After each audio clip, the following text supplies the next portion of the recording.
Hey everybody, Rosematter here. Welcome to part 2 of my Higurashi When They Cry Himatsubushi Let's Play.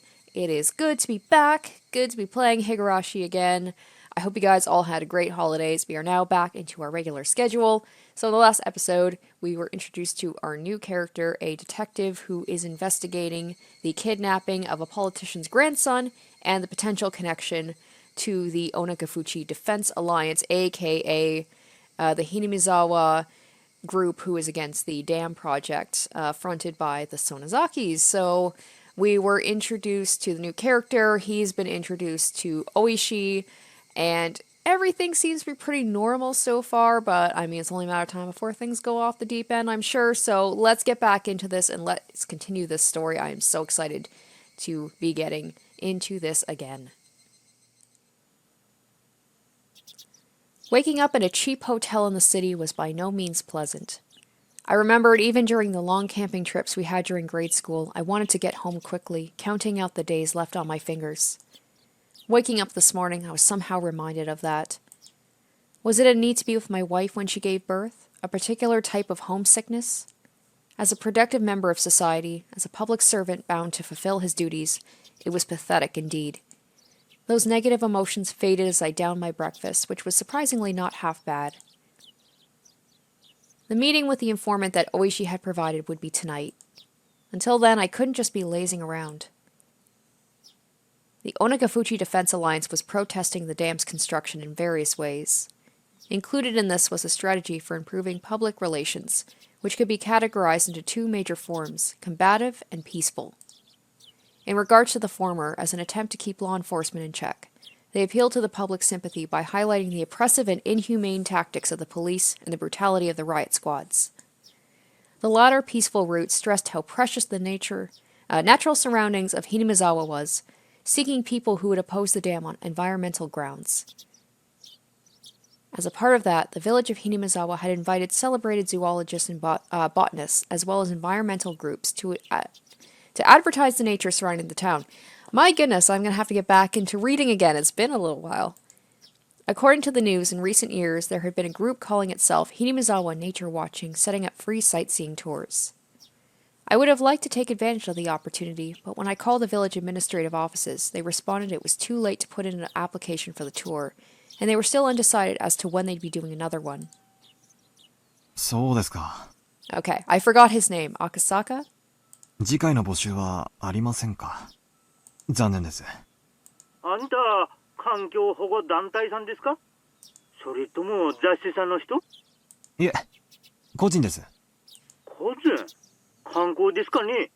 観光みたいなものです。美しい自然を写真に残すのが趣味なんで。雑誌でとても貴重な自然が残っていると読んだので、楽しみにしていたのですが。I knew there was an article that had something like that written in it, but I hadn't actually read it.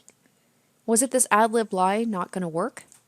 However, contrary to my expectations, the person I was speaking to laughed happily.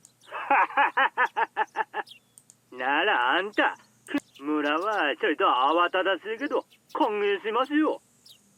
Oh, didn't Oishi say about him keeping like his nose out of things and not showing himself too much? Because as soon as they sniff out he's an outsider, bad things are going to happen.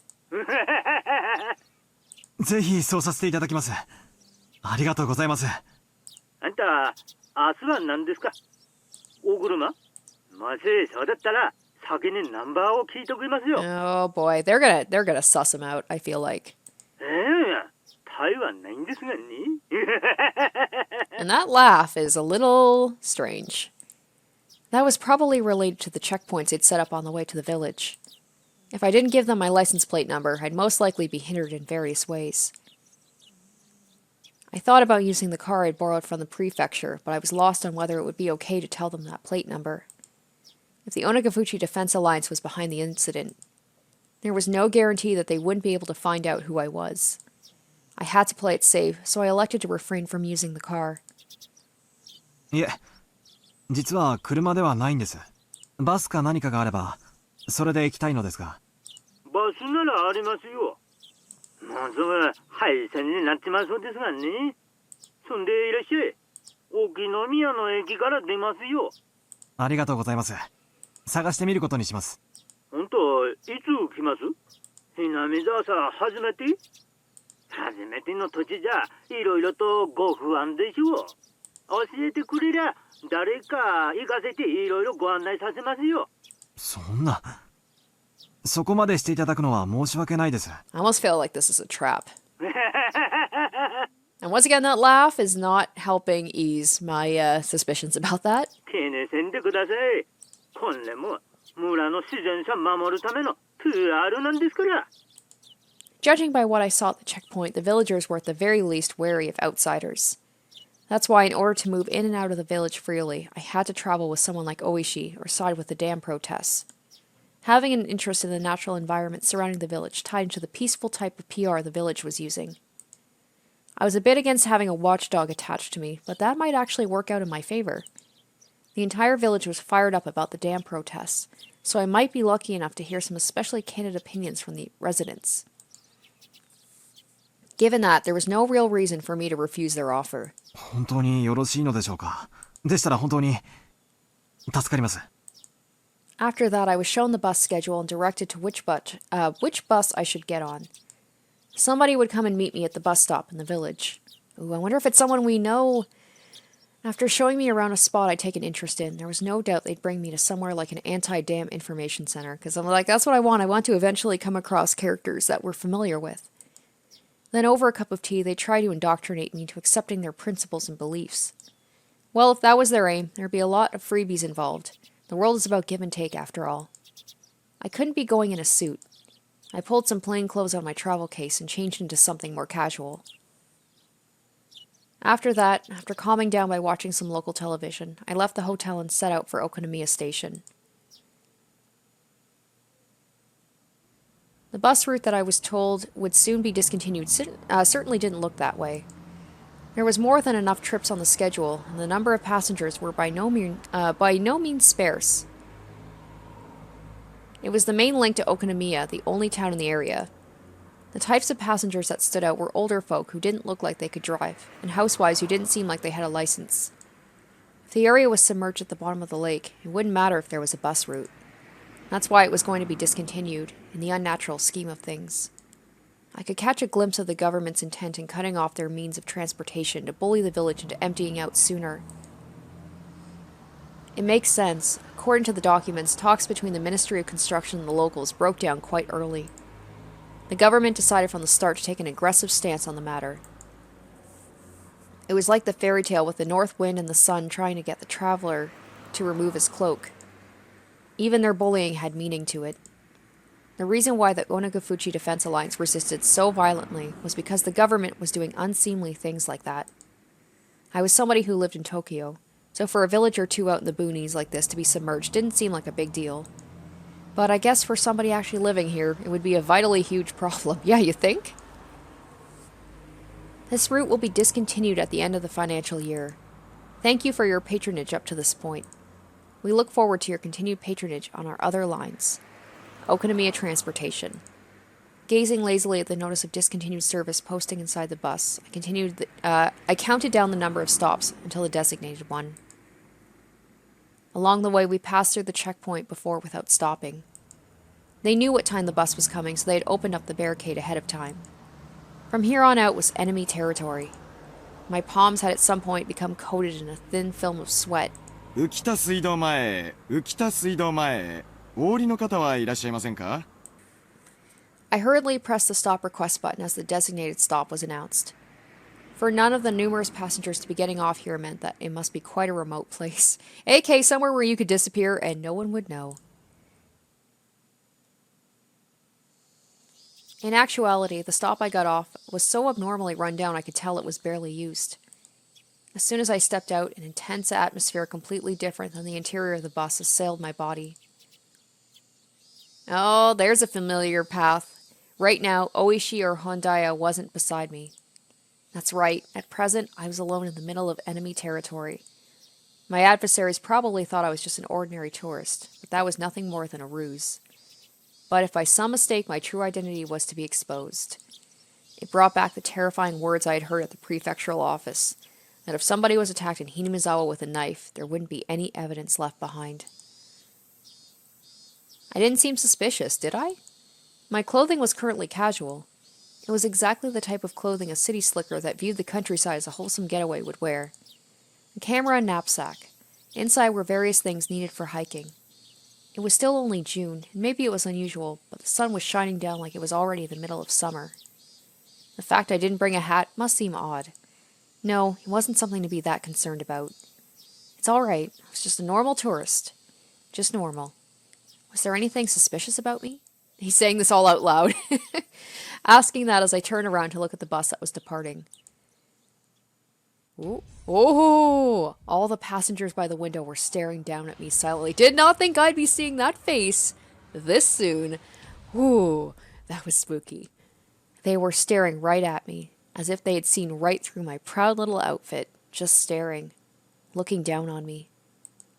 Countless stares rained down like needles on me from the windows open to air out the bus. All that rained down were stares. None of them were saying a word. But all the more, their silent stares told me more than a million words could. Hurry up and go back to Tokyo, you outsider. 私は There was no reason for me to speak. My quiet voice was drowned out by the sound of the engine. The bus, as if to torment me, set out slowly, and after doing more than enough to intimidate me, sped off. A thin film of sweat began to rise from my entire body. According to the documents, it was a village that seemed wary of outsiders. Its population was small as well. If they saw an unfamiliar face, they would be quick to identify that face as an outsider. On top of that, nobody else had gotten off at this stop. It was a bus stop that they normally just passed on by. Somebody actually getting off there was no doubt that had drawn some attention. But this wasn't a slip-up. They were the ones who directed me to get off at this stop. Oh, he definitely walked into a trap. There was nothing to worry about. I knew that I was just nervous since this was my first undercover assignment. My more seasoned colleagues referred to us as the new generation that didn't know how to lose their cool. But that wasn't true at all. In order to calm my breathing down, I exhaled the unpleasant air residing in the pit of my stomach. I couldn't help but pray my apprehensions would disappear like the white clouds of exhaust expelled from the bus. There was a small shed there that served as shelter if it rained, and it was there that I decided to wait. Inside the shed, one wall was plastered with posters advertising the dam opposition efforts. It was like the heartfelt screams of the villagers were recorded on that wall. Inside that shelter, I felt an inexplicable pressure. It wasn't like I had any real relation to the dam project, but it still made me feel hesitant about being inside there. That was just how filled with the force of denial that this space was. And inside that uneasy space was a girl. Oh, hi! It's Rika! Oh my god! It's little Rika! It's kind of creepy. Her head is way too big. I know that's probably just the angling, but I'm just like, oh boy. It's kind of creepy. She looks like a little doll. Inside that shed covered in words written in broad brush strokes berating the policies regarding the dam and calling for action, there was a girl sitting there with a drowsy gaze, as if half asleep. So here we go. Here's the focus on Rika, I guess. The two images clashed so much I could only stand there dumbfounded for a moment, trapped in such a surreal environment. I didn't think we were going to be coming across someone else so soon. That makes me happy. If I stepped inside, who knew what kind of oafish noises I would accidentally make? I couldn't be disturbing this girl's slumber like that. Having thought this, I gave up on entering the shed. It was just a sleeping kid, so why was I so worked up about it? Finally, I realized. This girl, to us, as a married couple, was the very image of our ideal child. Even after numerous examinations at the hospital, we didn't know for sure what our child's gender was. Okay, so I know, based on the fact that this is a flashback, that he at least got out okay. He survived this trip to Hinamizawa, so I'm not as worried about him. But at the same time, there's always that little bit of nervousness, like, oh, what's gonna happen to him? Whether we could tell if it was a boy or a girl was, in the end, dependent on whether or not we could get an image of their genitalia. There was, of course, no guarantee it was a girl, but with things the way they were, the possibility was high. Even so, Yuki had been saying the chances it was a boy or girl were even. But in my heart, I had already decided that our coming child was a girl. Since the day I decided that until now, it was so fun to imagine how our child would grow up that I couldn't help myself.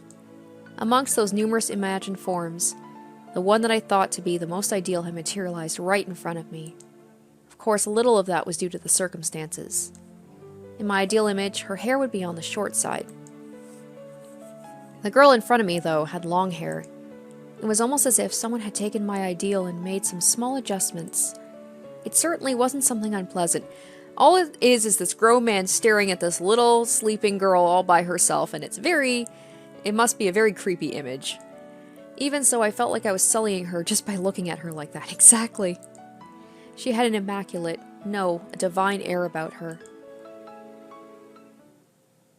Aww.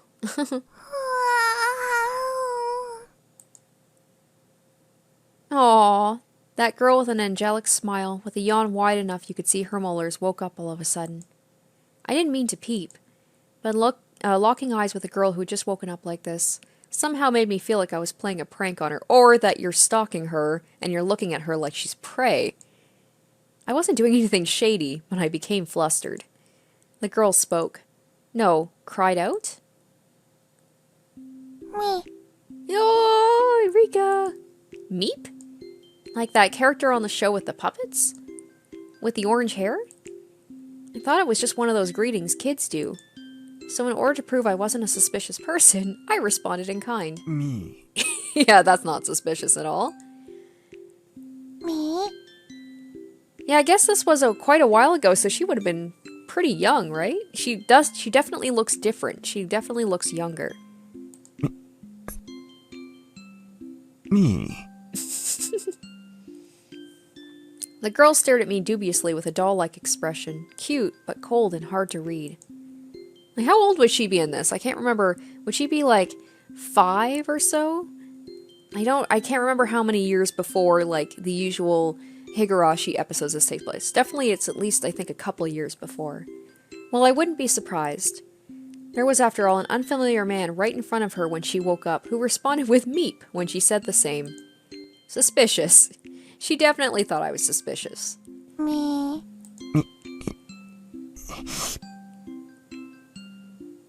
Me?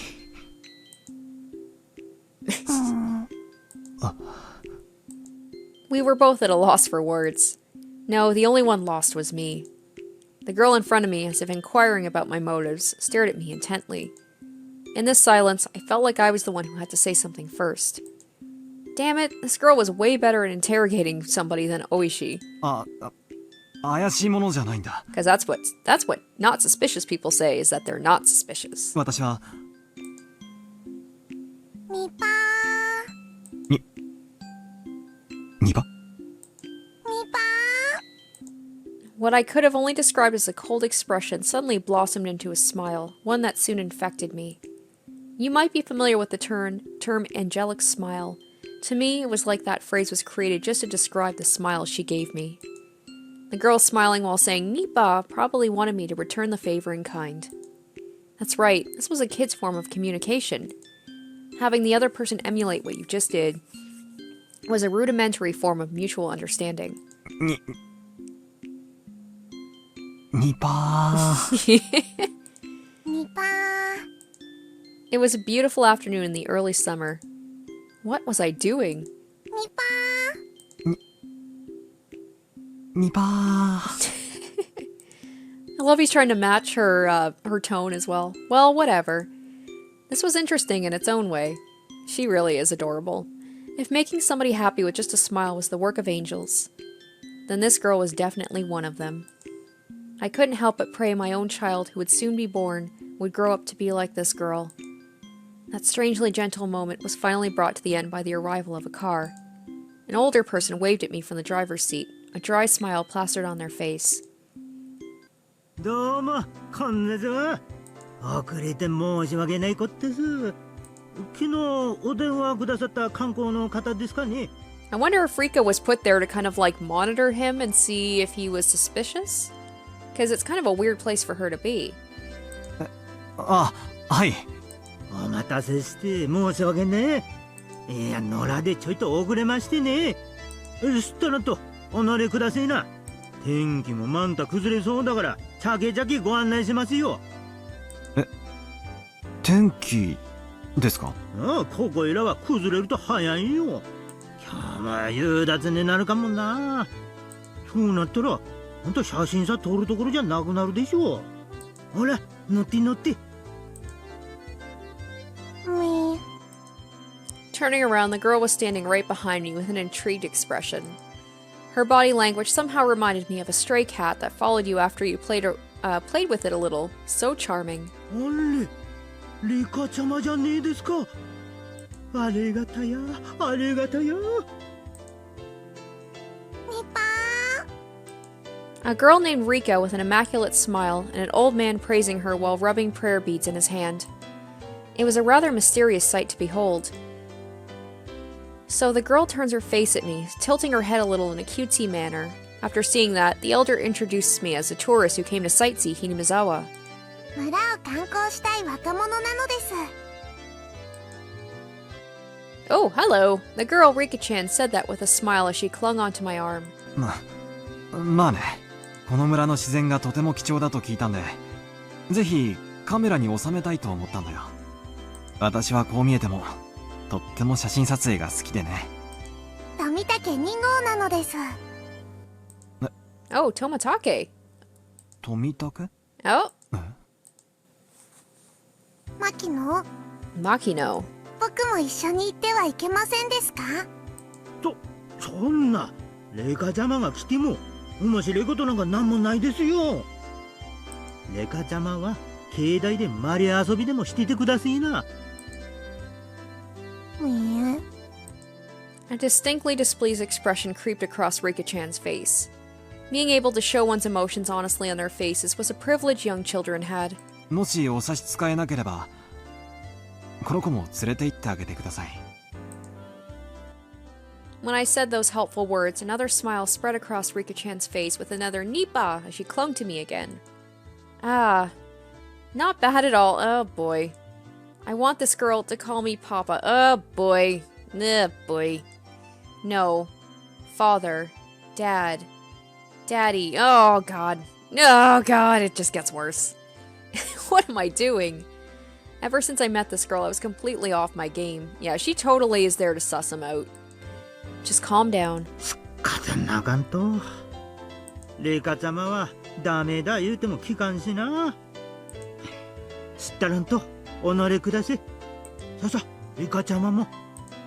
The old man descended from the driver's seat and opened up the sliding door of the van, which had Onigafuchi Alliance Town Council stenciled on the side. Rika-chan brushed me aside, dove into a seat, and began bouncing around right away. It seemed like she was thoroughly enjoying the bouncy springs. かんれ、レカちゃま。そんじゃお客人が座りねえですよ。やだ、こら、レカちゃま。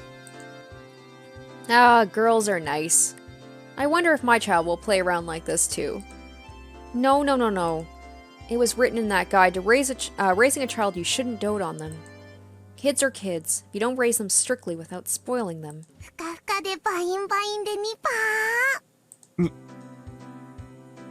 ニパー。 I am definitely going to be a terrible father.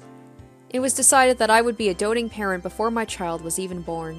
そんじゃお客さん、風景の綺麗そうなとこで適当にご案内しますよ。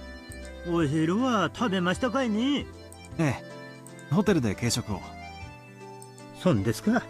では参りましょうかね。ひなみざわ観光に出発なのですよ。わーいなのです。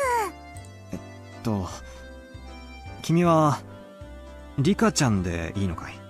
そうなのですよ。フルでリカと言いますです。もう繰り上がりの足し算とかもできますですよ。ああ、そうなの。それはすごいな。お指とかは折ってませんですよ。ちゃんと暗算でできますですよ。The way she insisted upon that was just too cute. At some point, the nervousness I had about being alone in enemy territory had evaporated like it was never there at all. I had to be at least a little thankful that I met this girl. じゃあ出発しましょうかいね。ひなみざわ大自然ウォッチング。The old man stepped on the gas with a great deal of gusto.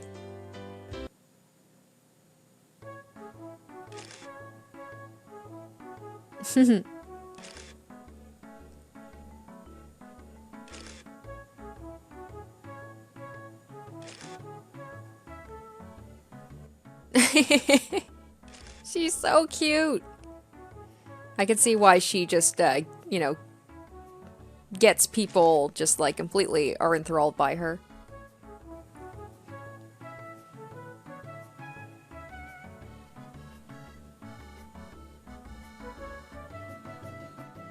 The old man, who was apparently named Makino? Was he the same Makino that was listed as the auditor of the Onigafuchi Defense Alliance? Showed me around places that were all breathtaking. Even though I wasn't really here for sightseeing, I couldn't help but be impressed. First of all, this was different from the simple scenery of a city.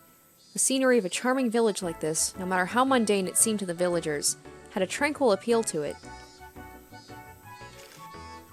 At first, I was only releasing the shutter as part of my tourist act, but midway through I found myself taking pictures out of pure interest.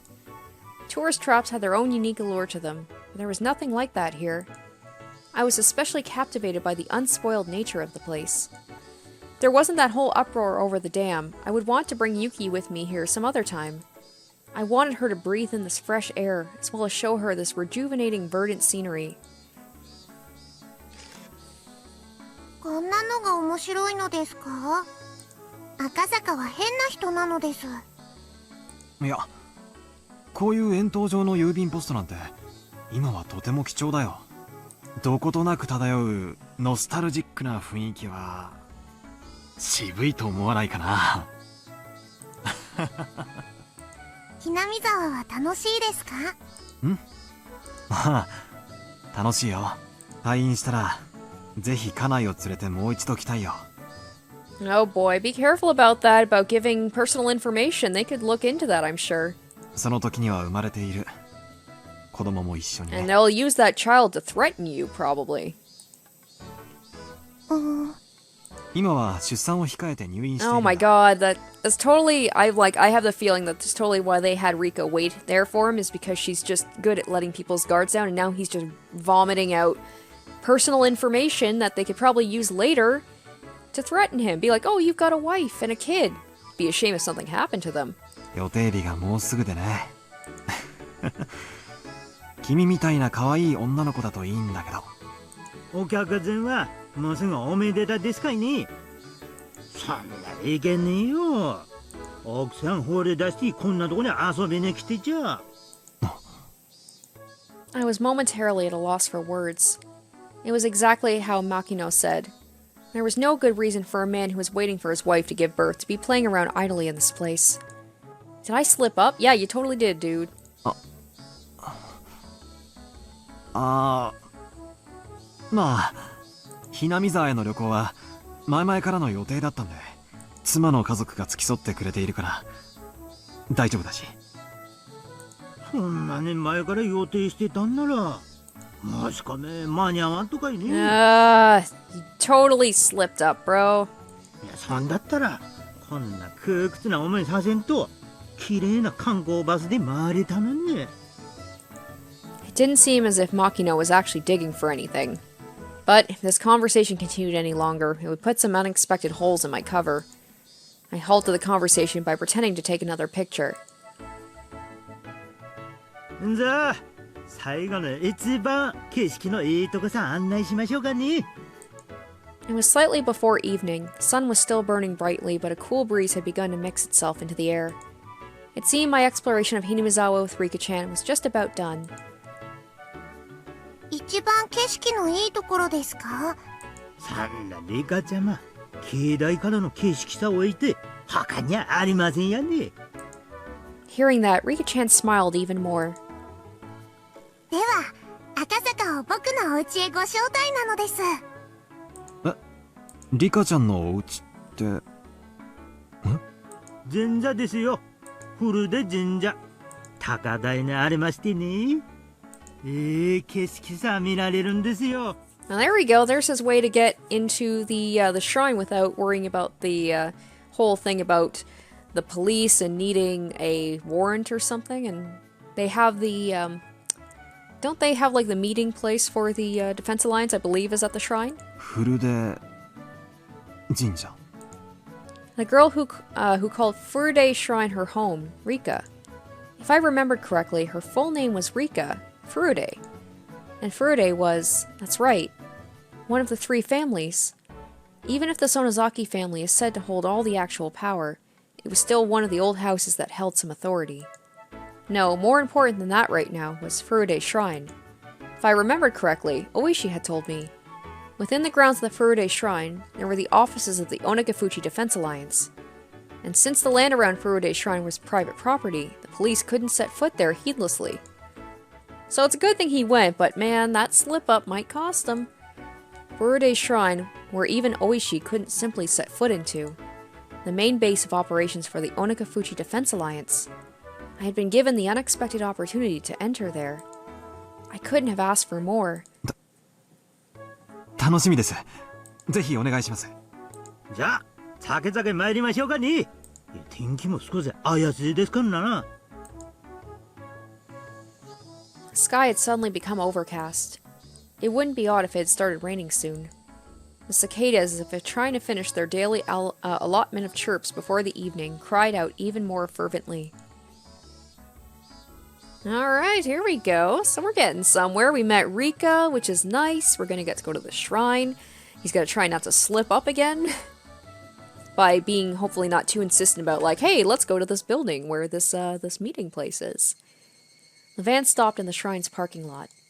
Also parked there were numerous other vans with loudspeakers mounted on top of them to act as makeshift propaganda vehicles.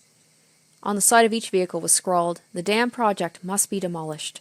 Defend our homeland to the last.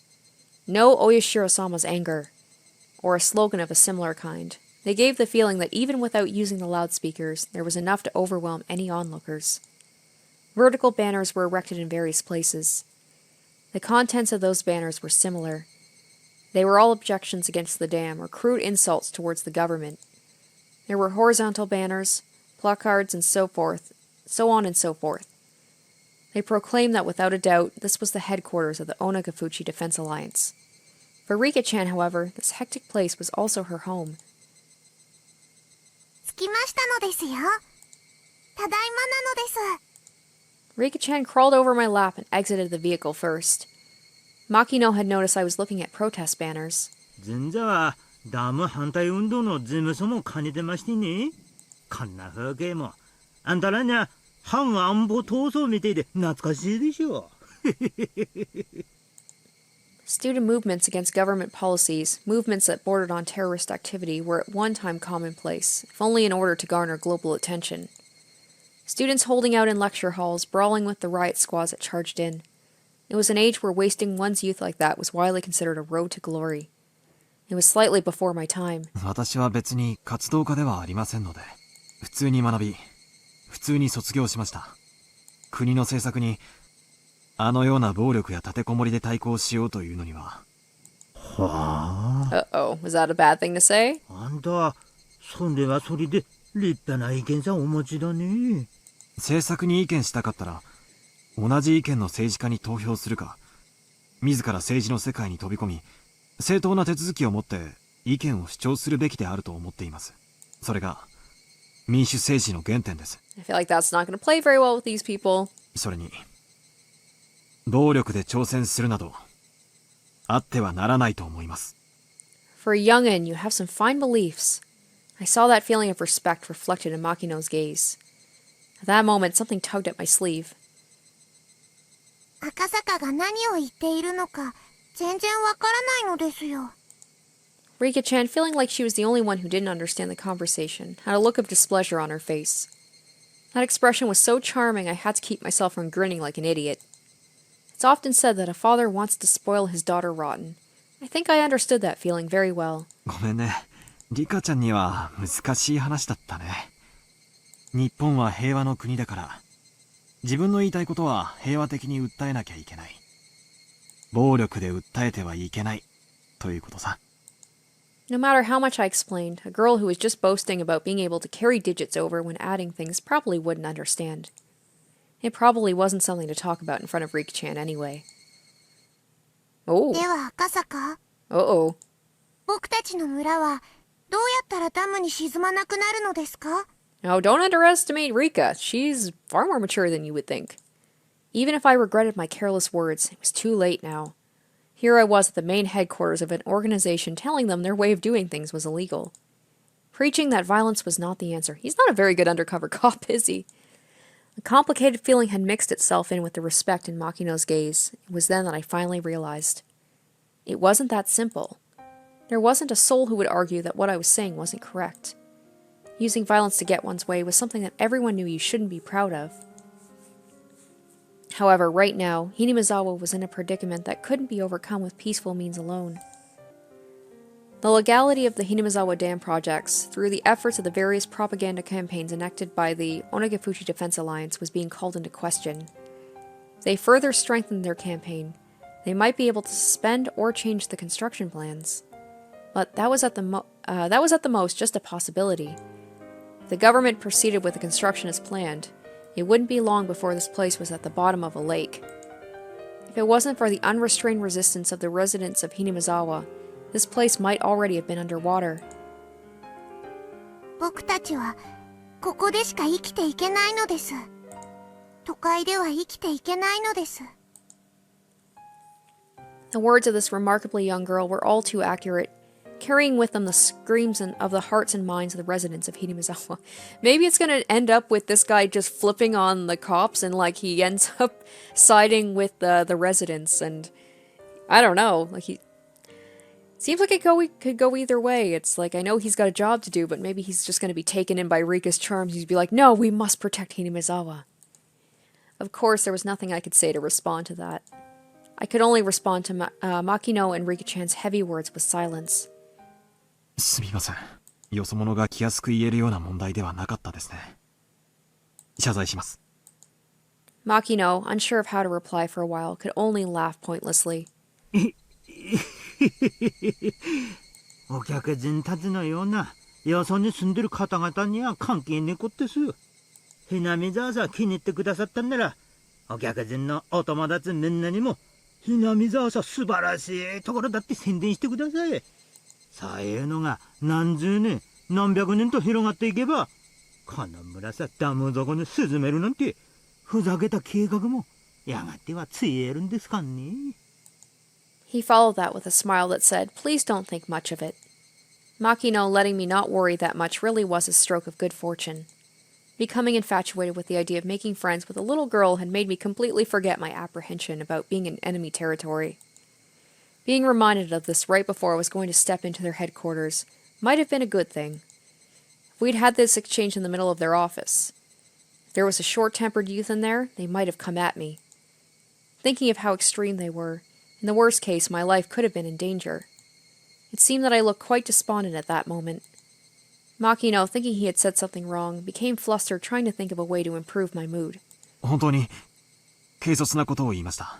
本当にすみませんでした。いえ、そんなにお気にされないでください。今日案内してもらった村のあちこちはどこもとても美しく素晴らしい場所ばかりでした。もう一度来たいと心底思わされました。そんな美しい村がダムの湖底に沈むことになれば必死の戦いになるのもわかります。I had somehow managed to use my despondent look to change the topic in my favor. After a bit, Makino had returned to his usual high spirits. It seemed he believed I completely sympathized with his point of view. そうそう。そんな話はこれくらいにしましょう。本当にとても景色さえいいところがあるんです。行きましょうですよ、赤坂。Rika-chan, seemingly happy to be free from all the boring and gloomy adult talk, bounded up the stone steps. There was no real need to run, but in order to catch up with her, I also darted up the steps. There were several tents belonging to the town council erected on the shrine grounds. Inside the tents were several folding tables and chairs, and a number of older town council members were livening things up with chit-chat. They weren't saying anything incendiary like, the dam project must be destroyed. It was just some relaxed idle chit-chat between local geezers. A normal sort of calming scenery. At the entrance of a shed that looked like a meeting place, there was a large sign erected with Onigafuchi Defense Alliance headquarters written in bold brushstrokes. That was their base of operations. To be honest, it was a bit of a letdown. If you ask what I had been imagining, this is a bit embarrassing, but I'd have thought it would be something much more dramatic. With barbed wire fences and barricades. My first impression of the place, though, was completely different from that. It looked like a simple backwater town hall. It didn't look like anything other than exactly that. The old folks who were chatting had noticed Rika-chan's presence. リカちゃまじゃないの。もう子供はお家に帰る時間だよ。ここは僕のお家なのですよ。The old folks guffawed since she wasn't wrong. From that exchange I could tell that this Rika Furude girl was loved by everybody. Oh, a new person! 電話をくれた観光の人は。そんですよ。こちら村長さんに。Ah, 南沢のKimeyoshi村長さん。 we finally get to see Kimeyoshi. He smiled brightly, but there was no mistaking he would be scary if he got angry. By the looks of things, this old man was the president of the Onigafuchi Defense Alliance, none other than Kichiro Kimeyoshi himself. ようこそHinamizawaへ。いかがでしたか。静かでゆっくりしたところでしょう。Oh boy, did I walk into a trap, or at least are they going to try and indoctrinate me like Akasaka said? ええ、今日一日美しい場所をいくつも堪能させていただきました。貴重な機会をお与えくださったことを感謝します。へえ、今時の若い方なのにまた真摯な方だね。喜一郎、赤坂に見晴らしのいいところを案内したいのですよ。Thinking that the formalities between myself and the mayor had gone on for too long, Rika-chan butted into the conversation.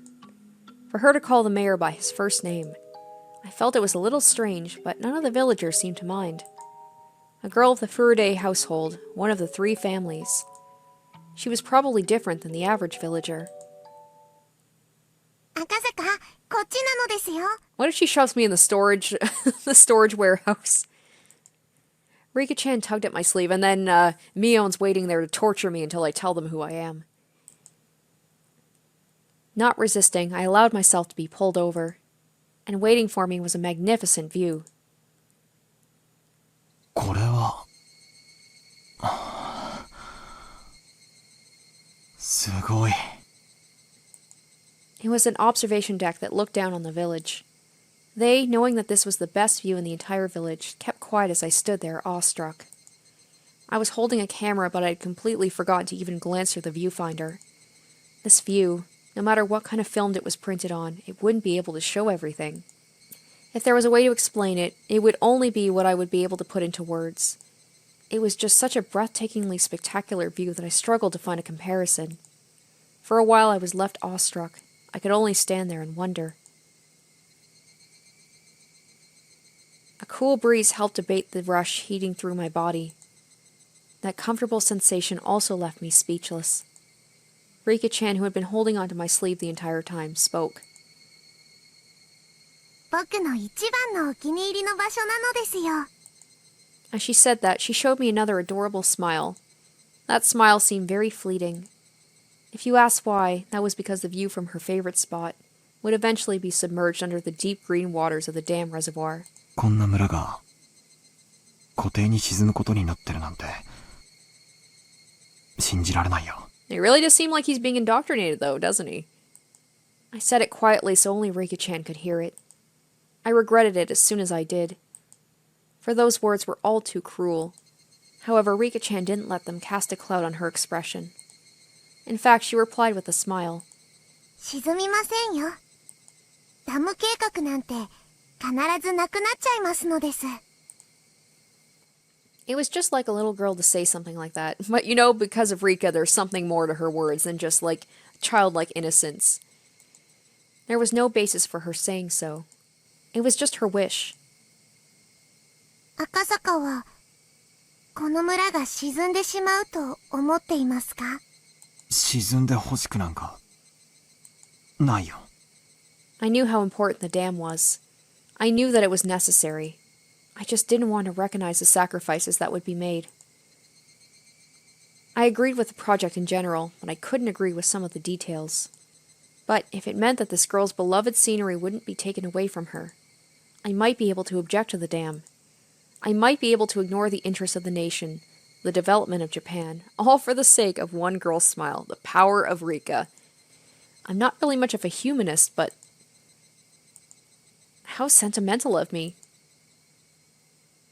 沈みませんよ。 I wonder if he would feel the same way if it wasn't for the fact he was just about to have a kid, or if her adorableness is just that powerful. ダムの計画はもうすぐなくなりますですから。 Her words weren't just hopes and dreams, but were seasoned with a hint of resolve, as if she were talking about an unchangeably predetermined outcome. Well, we know in the future that it didn't end up happening, so I wonder if Akasaka maybe did have something to do with, like, stopping the dam project. I don't know. As surely as the sun rising in the east. もうすぐなくなる? Wanting to ask her why she believed that, I turned around. はい。なくなりますのですよ。どうしてそう言い切れるんだい? それはなのです。She seemed to want to answer, but as though unable to find the right words, she swallowed back what she was about to say. 赤坂が何をしてもしなくても、ダム計画は今年で終わりになってしまうのです。もう決まっていることなのですよ。That was a lie. If something like that had already been decided, then the Onigafuchi Defense Alliance would have no reason to continue existing. From my point of view, it was like they were doing nothing more than throwing themselves into an endless battle.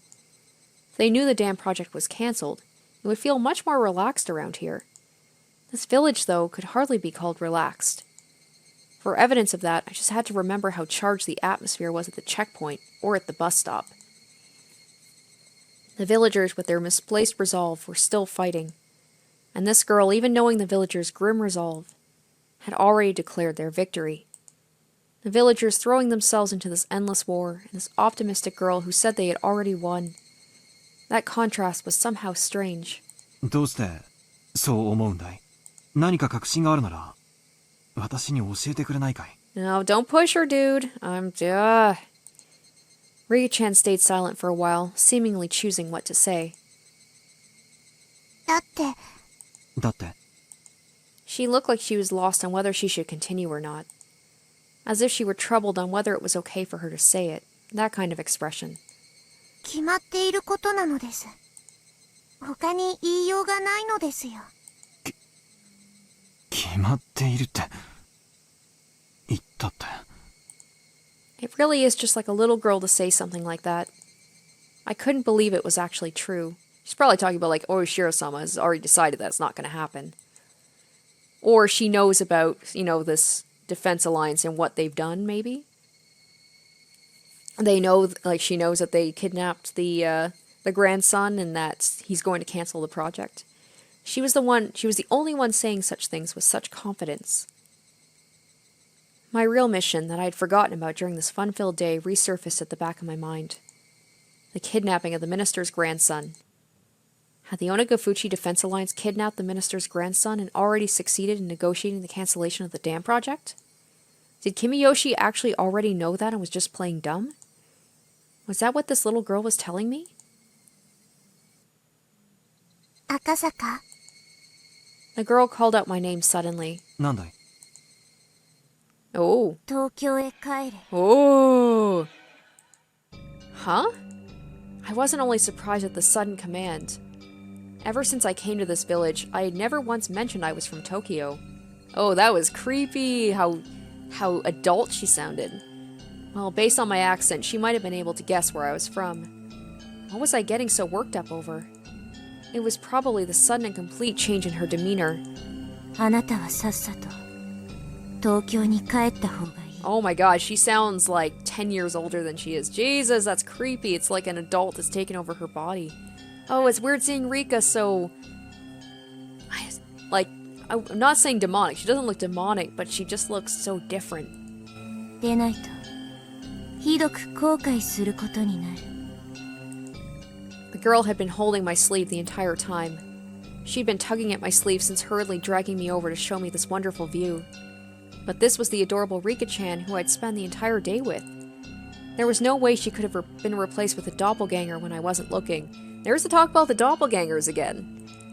She had been holding onto my sleeve this entire time, but somehow this girl was someone other than Rika-chan. She looked like Rika-chan, but she wasn't. She was some girl I had never met before. I wonder if all this thing's about Mion and Shion and Keiichi and talking about his doppelganger and now Rika and a doppelganger. I wonder if there's some connection to this and this whole Higurashi mystery. That girl had told me in an indifferent voice that I would eventually regret coming to this village from the bottom of my heart. それがあまりにもみすぼらしくて気の毒な姿だから。 She legit does not sound like Rika. 今のうちから警告してあげているのです。どうして私が後悔することになると。 Oh, okay. いちいちうるさいな。 Oh shit. I couldn't believe that I was hearing such cold words come from Rika-chan's mouth. I just couldn't believe it. Was somebody impersonating her using ventriloquism or something? Thinking that, I wanted to take a look around, but the girl's gaze had me pinned down, making me unable to move. あなたの親はあなたが赤信号の横断歩道の真ん中にいるとき、どうして危ないのかを全部説明し終えるまであなたの手を引っ張らないの？引っ張るでしょ。まず歩道まで連れ戻してからなぜ危険なのかを解くでしょう。つまりはそういうこと。 The girl I had spent time with, Rika Furude, would not speak like that. She would speak with a cuteness befitting her age, with brief childish remarks, expressing her emotions honestly. She definitely wouldn't speak with such pointed words. 警告はした。勘違いしないでほしいのは、私があなたを嫌いだからこういうことを言ってるわけじゃないってこと。死んでもいい人に危険なんかを教える必要はないのだし。君は誰だ？リカちゃんじゃない。 Oh, that is a very creepy expression.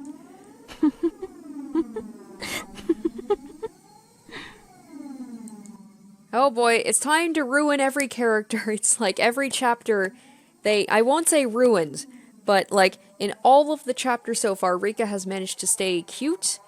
You know, she has her moments where she can be kind of like intimidating, but never to this degree. I guess this is the chapter where she kind of shows her creepiness, her demonness. I don't know how to describe it. I'm just like, I don't want Rika to become evil. As soon as I accused her of not being Rika-chan, she let out a strange, quiet giggle. It was a laugh not befitting a child of her age. It was like she was possessed by something. Her change was just that total and complete. Was Rika-chan being attacked by some terrifying phenomenon? That occult idea came to mind without any sort of hesitation. Rika-chan is acting strangely. Somebody help! Thinking that I'd yell that, I turned to where the mayor was. I immediately realized he was looking at us with a smile. That's right. To him, it looked like nothing more than me and Rika-chan fooling around. Or he knows exactly what's happening, and that's the whole reason she met up with him at the bus stop in the first place. He didn't notice that there was something terrifying happening to her. Akasaka no kowagari.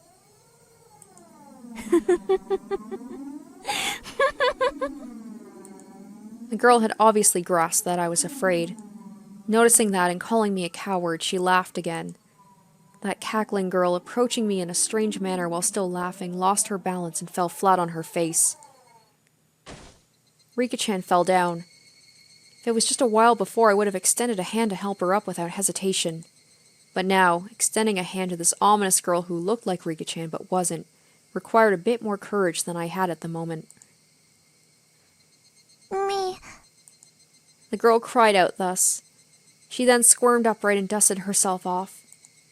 Afterwards, she looked around restlessly as a blank expression crept across her face. You've got to be kidding me. Was she making fun of me? That way of acting. It was as though, after being possessed by something, she had lost her memories of what had happened. 冗談だろ。リカ。ちゃん。Me. I don't know if Rika-chan had heard me or not. She just cried out like that as if questioning herself. お客人リカちゃまもお茶が入りましたよ。塩大福もあるからにぜひ食ってきんさいな。 An old lady wearing a smock was waving energetically from the entrance of the office. Hearing that there were snacks, Rika-chan's expression changed. わーいなのです。 A carefree smile. That was a familiar smile, the one that belonged to the embodiment of my ideal daughter. Any hint of the creepy girl that was just there, spouting sinister words, had vanished. ほらリカちゃま手を洗ってきんさいね。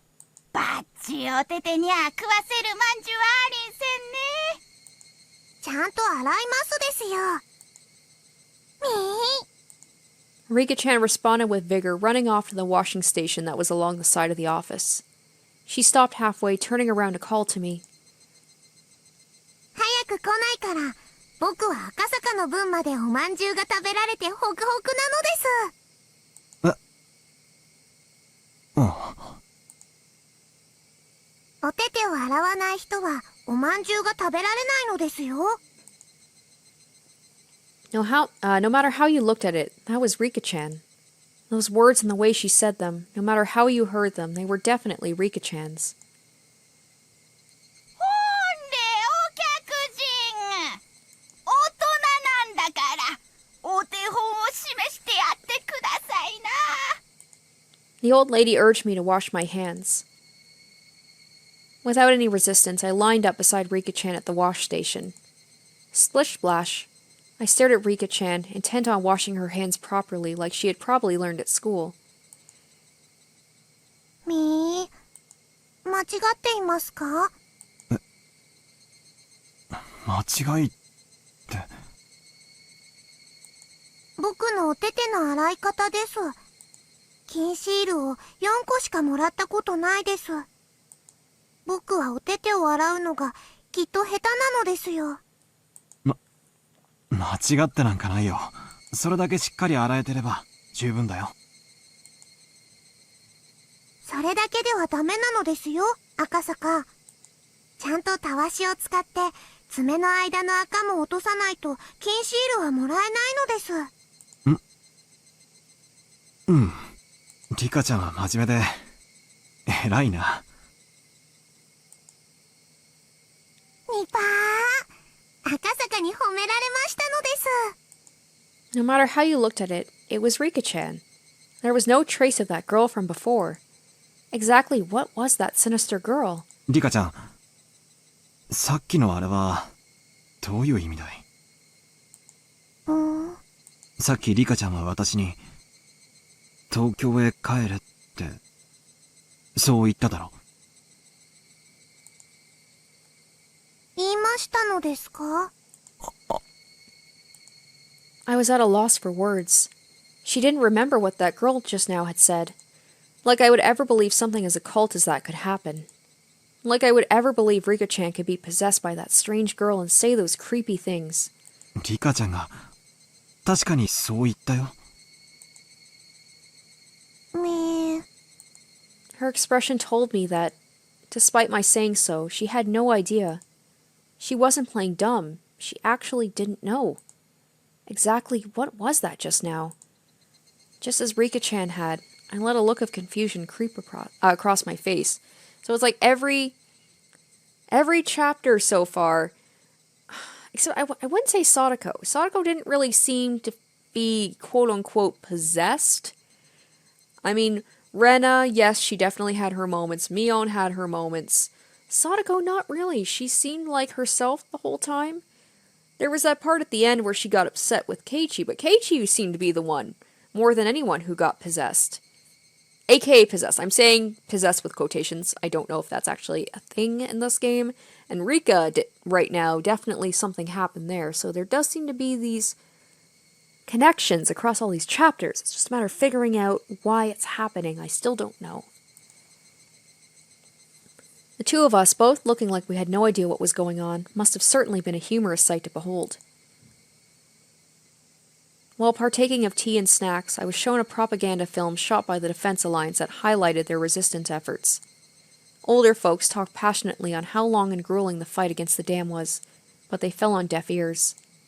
I was transfixed by Rika-chan, who had heard these stories countless times before and was nodding off. Eventually, Rika-chan noticed I was staring at her, and smiled as she rubbed her eyes. That smile was Rika-chan's after all. There was no hint of that sinister shadow.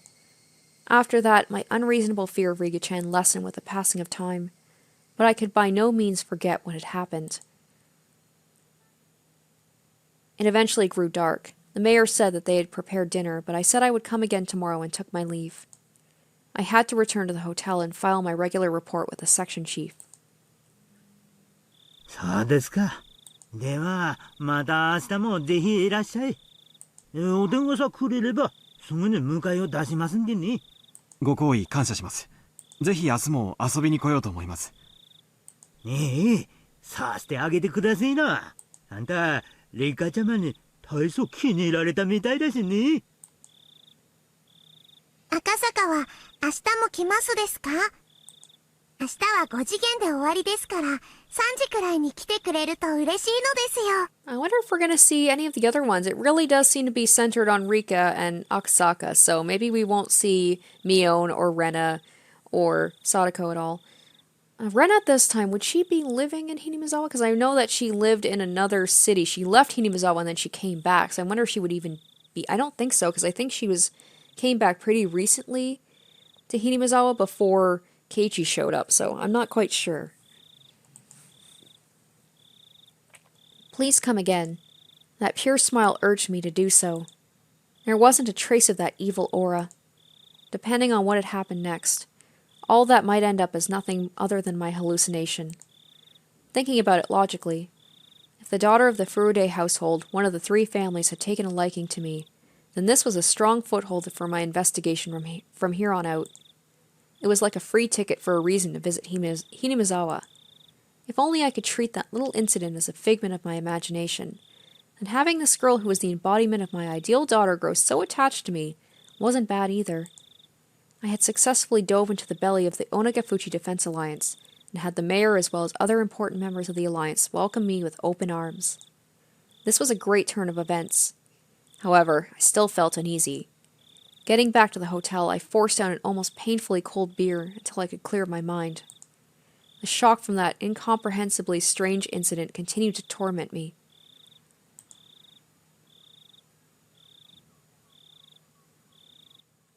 Okay, so we are definitely, after kind of the slowness of the first part, we're definitely seeing the little dark, typical Higurashi stuff is starting to pop up now. So this is getting quite interesting.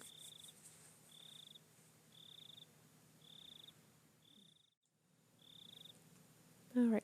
Oh my gosh! It's Coach! And a little itty-bitty Mion, or potentially Shion. Okay, I'm very excited to see this one, but let's go in order. So the first one is Going Smoothly.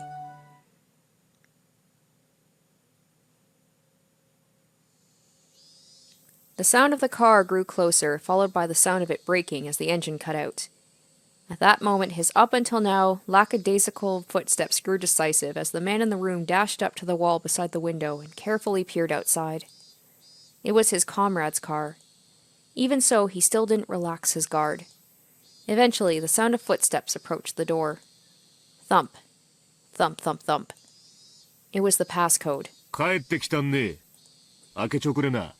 俺だ。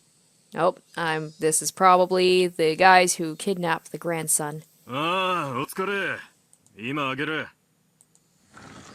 After the locks were undone and the door opened, a man appeared, his arms laden with swollen plastic grocery bags. The bags in his hand had 7 Smart written on them, with bread and milk cartons able to be glimpsed within. The contents of those bags were then spread out over a sheet on the floor. カップラーメン買ってきちゃう。お湯沸かせな。小僧はどうしてる？ん？ずっと寝てる。手がかからなくて助かるよ。うんこ垂れるときは騒ぐけどな。漏らさせんな。練習は万一の時、やばいって。わかってるよ。猿グツワは定期的にチェックんな。外れてもまずいん。きつくも締め付けちゃあん。窒息させたら意味がなん。わかってるって。あれ、携帯コンロのガス管頼まなかった？もうガスねえよ。聞いてねえ。だは。マジかよ。ついてくれよ。くそ、くそ。He rattled the portable stove as he struggled to get it to light. Seeing that, the man who went to buy supplies let out a deep sigh, and with a backwards glance at that sight, began to walk to the corner of the room. The kidnapped boy was sprawled out on a sheet that was spread out on the floor. 小僧、元気かいね。Of course, the man didn't assume the kid was able to hear that question. That was because the boy's ears were plugged, with his eyes and ears thoroughly covered by packing tape. Also, his mouth was gagged with a thin, twisted-up towel.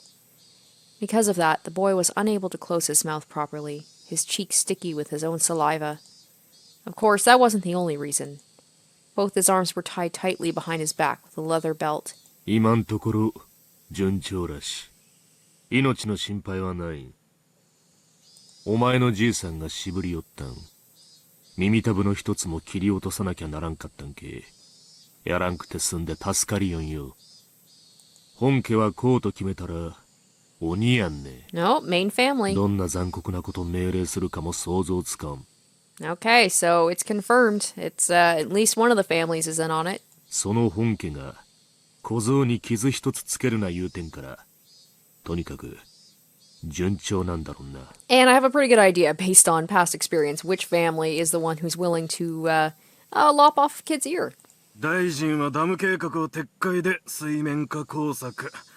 Hinamizawaダム計画は無期凍結へ。小僧の解放はいつ頃になるんだろうな。早く一服したいもんだぜ。本家が決着のタイミング測ってるらしい。いつになるかはあらんが、近いうちやんな。よかったな小僧。もうじき解放されるぞ。The men didn't know if the voices were heard by the boy. For him, there was nothing he could do but continue to sleep to escape his harsh reality. それよん、ガスをどうするんね。ラーメン食えんよ。ガス切れたなら言うてえな、も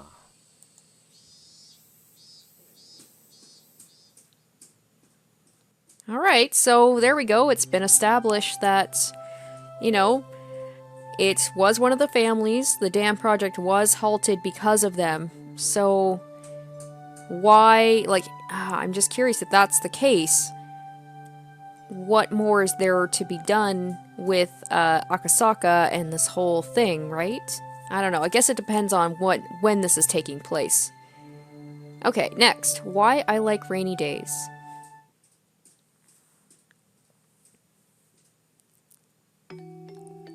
The weather forecast had predicted that it wouldn't rain at all the entire week. It's not that I hate sunny days or anything. When every day is the same, unchanging sunny weather, however, anybody would long for a rain cloud or two. If it's simply clear skies for a week, a month, a year, anybody would long for a rain cloud or two. The weather specialist said that they had carefully scrutinized a large quantity of past data, so it wouldn't be so likely for the forecast to be wrong. I knew as much. But even then, there was occasionally a day where I was hoping it would be wrong as I stared up into the clear blue sky. Was I being mischievous and hoping so? I waited and waited, feeling almost suffocated by the boring blue sky undisturbed by a single cloud. If you could die from that suffocating feeling, then the population of Earth probably wouldn't have increased to this point. In other words, the only person who was being suffocated by this was me. And so, I welcomed the summer evenings, where not even the weather forecast could predict a sudden shower. If I were to explain it like this, would you understand a bit more about how I feel?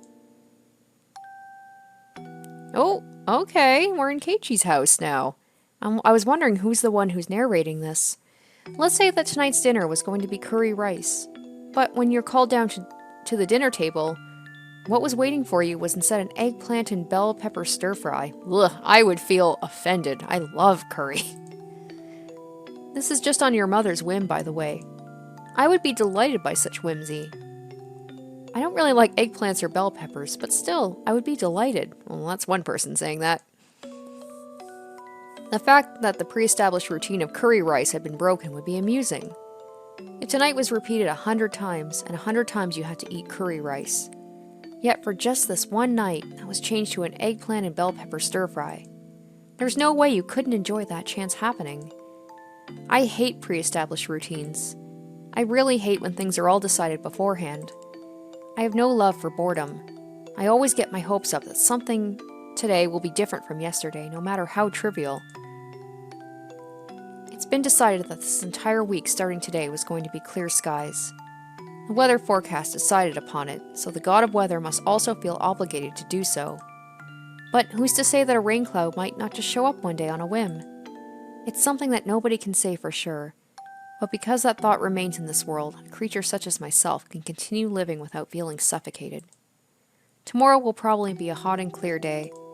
However, I'm the only one that knows that predetermined fate, even with but a slim 1% chance, sometimes changes. Hoping for that 1%, I hung up upside-down weather charms on my sunlit eavesdrops. In the end, I spent my days waiting for those unexpected things in life to happen. I pondered why I was hoping for it. Why was I hoping for a rain cloud? The answer was simple. I've had my fill of clear skies. Then why was I hoping for a rain cloud? The answer was simple. The fact that it was going to be sunny tomorrow was boring. So why was I hoping for a rain cloud? In the end, it doesn't really matter whether it rains or shines tomorrow.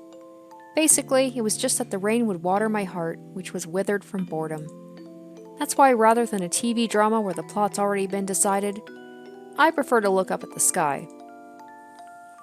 Okay, still intrigued on who is narrating. It'd be funny if it was Keiichi because... oh boy, his life is anything but boring in these chapters. Alright, let's get to the one I've been wanting to see. Coach and little Mion Shion.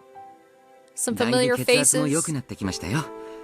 そのお年でこれだけの回復力があるのはお嬢さんなら100でも200でも元気にお過ごしになれますね。 The young doctor in his medical coat said that as he undid the blood pressure cuff from the arm of the old woman tucked away in her futon. Oh, we get to see her as well. 先生は本にお上手で、わしんたいな死に損ないは早うしなんと若者の邪魔になっていけんね。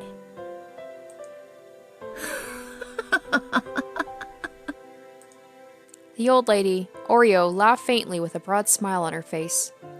Then turning towards the sliding door, she called out in a strong voice. しみこさんかたえこさんおらんね。入江先生に麦茶でも入れてやりゃな。 The sound of rushed footsteps from the hallway drew closer, until finally the door slid smoothly open. What it revealed was a young girl. It looked like the old lady's granddaughter. Oh, look at her! 何かよ。みよ、入江の先生に麦茶を入れたってんな。うん、了解。抹茶も飲む？紅茶の方がいい？ She's so little. And yet, Coach looks the same. 砂糖もミルクもたっぷり？わしが加減するから入れんでええんね。 I guess it makes sense, kids. 砂糖壺とミルクも一緒に持ってきてんな。 With kids, you know, a few years makes a big difference in how they look. With adults, 3, 4, 5 years, it tend to look pretty similar. Hi. I just want flashbacks. I want to see all of them smaller. I want to see little Sadako. I want to see little Rena. They're all so adorable. The girl named Mion, after giving a rather uninterested response to her taskmaster of a grandmother, returned to the hallway. 先生の麦茶は来客用のガラス茶碗に入れるんよ。ちゃんとお座布団もつけてな。水滴もちゃんと拭き取っとくんね。わーってるって、うっさいな。A tired voice wafted a reply from down the hallway. The apathetic tone of voice was far from unusual. The old lady let out a wry smile slip across her face as she chided the girl. しょうがないやっちゃな。叱られるうちが離んねえ、なんたく。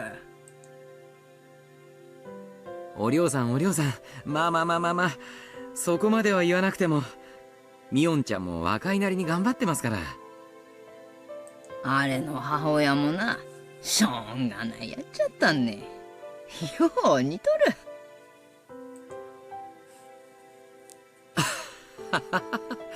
で、その母親の母親もまたそっくりなんじゃないですか？ The old lady burst out laughing. Her expression showed she hadn't taken the comment the wrong way. 入江先生、申し訳ない。症状開けてもらえんけんね。風が涼しそうだわ。The cool chirping of the Higurashi had at some point started leaking through the gap in the doorway. Erie stood up and opened the door a bit. A refreshing breeze pushed out the stale air that had built up in the room.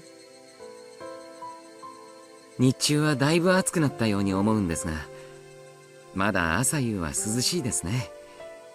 昨べは少し肌寒いくらいでした。そんな朝夕もまた、Hinamizawaのいいところな。Erie replied with a smile as he returned to sit on the cushion beside the old lady. And then the two of them, for a little while, soaked in the voices of the Higurashi. わしゃ100まで生きにせ。もうしばらくは死ねんよ。ダムの剣、きっちり蹴りつけるまでは、勘の蓋かって収まらんわ。国が一度決めたことを撤回するのは、なかなか難しいでしょうね。国のやることはな、いつの世も、一周す回すみたいなもんね。そんでも、だいぶ重いやっちゃ。石臼ですか？知らんねか、石臼。Erie quickly affirmed that of course he knew what the old lady was talking about, for he knew full well that Oreo didn't like having her stories interrupted. 国の石臼はな、なんでもゴリゴリ引いちまう。大したもんよ。I think it's been even more established which of the families was the one behind the kidnapping. でもな、簡単には回らない。重い石臼なんねんな。たくさんの人間が、せーのってやって、ようやくじりじりと動き出す。And who knows? そんな石臼なんよ。I was gonna say, Higurashi is full of surprises. Who knows? Maybe it was the other two families that ended up, doing the kidnapping. Because, of course, we assume Sonozaki's, they've got the connections with the mob and everything. So, of course, we assume that's who did it. Maybe it was Rika. Maybe Rika was behind it all. Erie pursed his lips, listening quietly to what she was saying. Eventually, Mion returned with some tea laid out on a tray. Seeing that Oreo was talking and in a good mood, she quietly knelt down and laid out the sets for the barley and black tea, careful not to interrupt. だから、一度回り始めたら、簡単には止められんね。回し始める一番初めが一番重い。それが嫌だから、みんな手を休めんと、ゴリゴリ回し続けるんね。摩擦係数の話でしょ。確かにバッチャの話、理屈はあるね。ちゅうことはだ。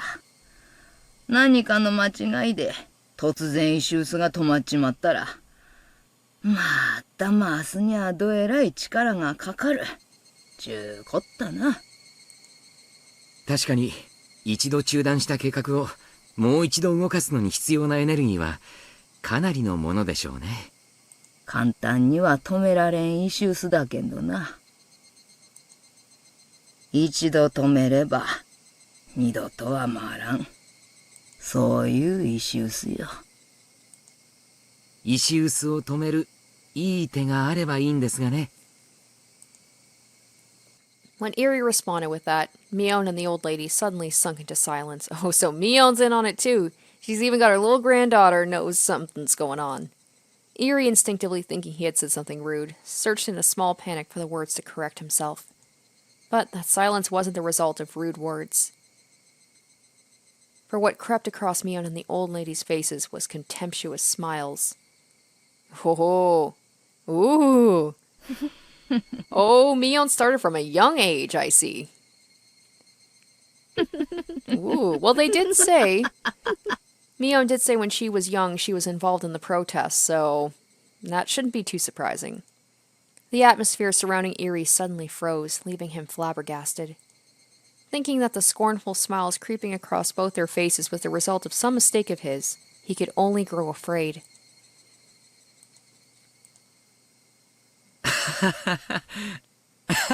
As he backs away slowly. Alright, I'ma head out. It hadn't been that long at all since he was enveloped by silence. However, unable to stand it, Eri could only let out a weak laugh. Eri's laugh eventually spread to Mion and the old lady.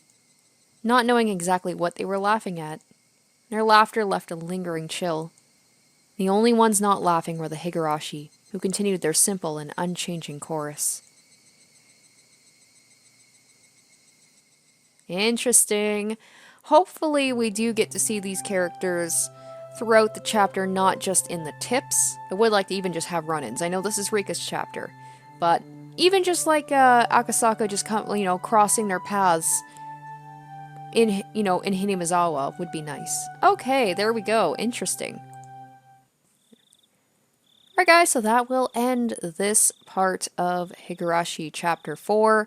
I hope you enjoyed the episode. I hope it was worth the wait. It's nice to kind of have the Higurashi-ness back again, if that makes sense. The darkness, the uncertainty, not knowing which characters are going to be safe, what's going to happen. I'm very excited to see where the story is going to take me next.